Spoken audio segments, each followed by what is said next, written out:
que j'essaye de transmettre aux élèves de la licence, c'est le plaisir de travailler dans la culture, le plaisir d'oser proposer de nouvelles opérations, de nouveaux projets et d'entreprendre. Ce qui m'a poussé à intervenir dans la licence culturelle, c'est le plaisir de transmettre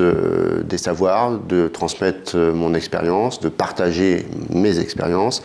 et de participer ainsi au dynamisme de cette filière sur le territoire Angers et aussi à l'émergence de nouveaux talents dans la filière. Les atouts de la licence professionnelle, c'est sa densité, sa cohérence par rapport aux attentes de la filière, à la fois par les savoirs théoriques, les interventions pratiques, les stages tutorés,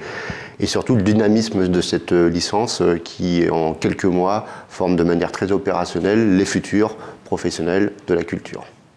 Il est intéressant que la licence se passe à Angers, sur le territoire angevin, parce que c'est un territoire d'excellence, d'expérimentation, avec un dynamisme très important. Et du même coup, je pense que les étudiants sont confrontés à un paysage et une réalité excessivement riche et très enrichissante.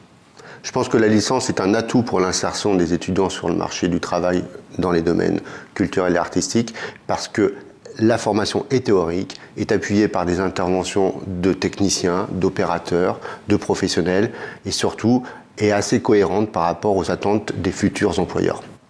Les qualités d'un bon administrateur culturel sont multiples, sont variées. Ils sont d'abord mis au service d'un engagement auprès d'un artiste, auprès d'un projet artistique, auprès d'une action culturelle et surtout servent à porter les valeurs de ce projet, servent à valoriser ce projet. Et les qualités de l'administrateur, c'est de mettre en place des dispositifs techniques, des dispositifs financiers, budgétaires, organisationnels, sans jamais oublier l'aspect artistique et culturel du projet, et en faisant et en rendant possible ce projet auprès du plus grand nombre possible. Et ça veut dire aussi tout simplement que l'administrateur culturel,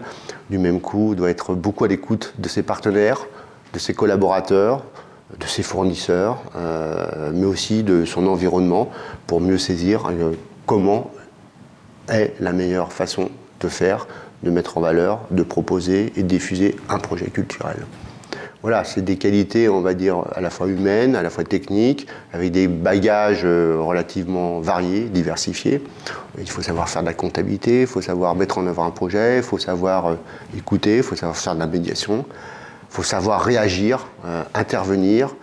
s'adapter et du même coup faire de ce métier non pas quelque chose, on va dire, de mécanique, scientifique, mais de quelque chose de très vivant, quelque chose qui s'adapte aux réalités, qui optimise les compétences et qui, au bout du compte, fait qu'un projet est vivant par son administration aussi.